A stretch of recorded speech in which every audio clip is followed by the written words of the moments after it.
What have you turned down because it violated your values? Or have your values quietly shifted? Are you a content creator? Are you within the branding space, brand communication space? Because this is day 13 of my 21-day brand comms course, primarily on actually only on YouTube. And then suddenly, when I'm batch recording, my Wi-Fi goes and I end up taking it to TikTok and doing portrait style, but that's okay because the content is still here and I batch record, this. So this is the 21-day brand communications course from me, your expert communicator, somebody with more than 20 years in comms and media. I think it's 25. I've got to get this figure right. I'm a chartered public relations pro. Let's go.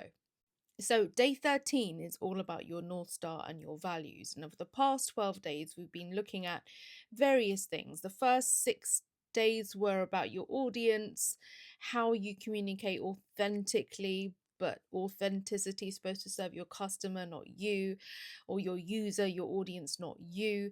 We looked at various aspects of brand communications. Then, what we've done is integrate them and then apply my 7 strategic zones. And now we are on to my 6th strategic zone.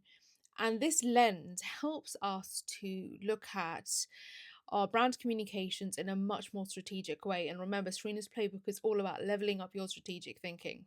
So you get an offer or you are having to communicate something. Are you keeping your North Star, your core values in mind? This should always be your compass, no matter what. This is an area you cannot flex on at all. These aren't static things to think about. They are very active.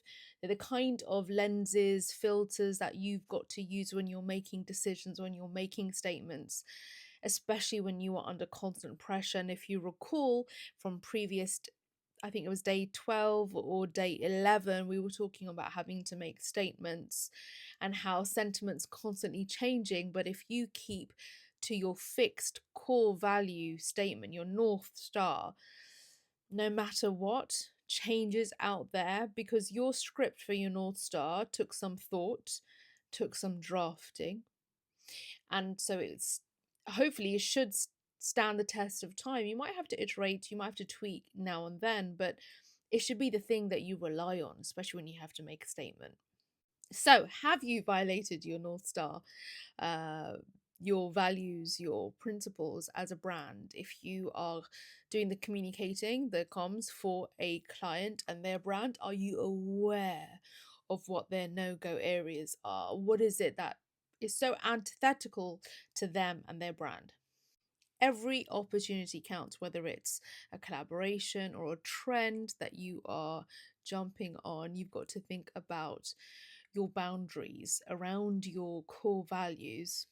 How about this? Are you going for visibility compared to depth? If so, because you're looking for algorithmic favor, is this at all betraying your principles?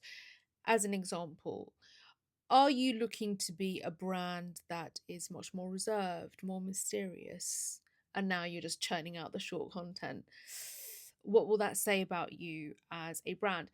As an example, another example, there are some artists, musical artists, musicians, whom I absolutely love, and they've always been mysterious and not so invested in the social side of things, the social media side of things.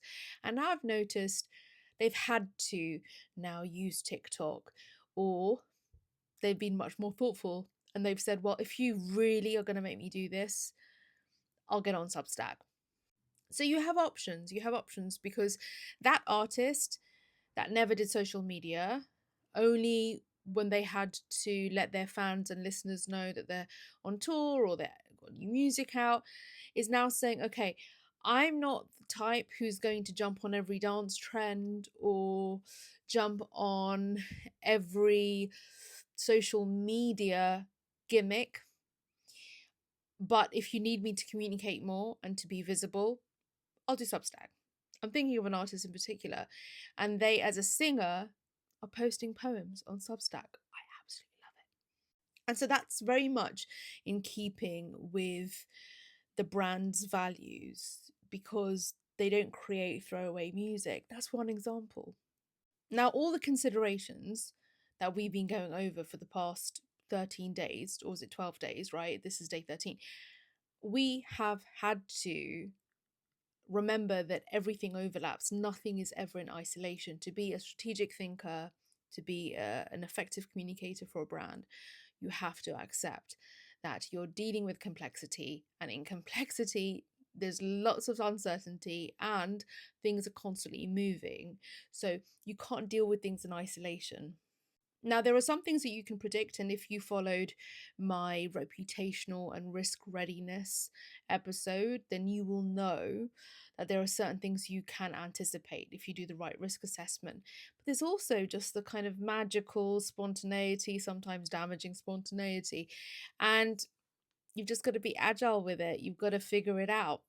But even in those situations, as long as you have your North Star, your core values, in mind, in heart, everywhere where it needs to be, then at least you know you won't fall into the trap of being reactive, saying something that you shouldn't.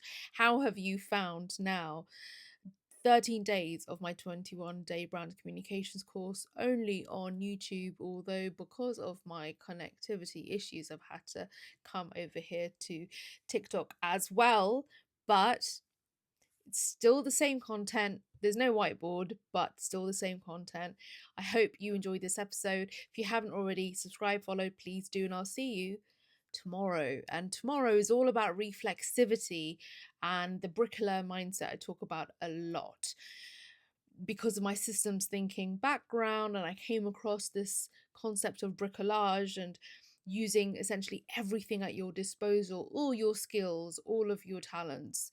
I think when you build this in, this could give you an edge as a brand communicator. So check out tomorrow's episode.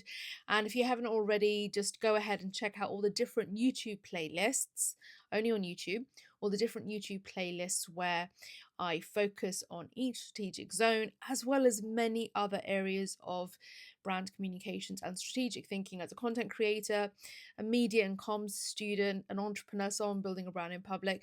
I'll see you in the next one.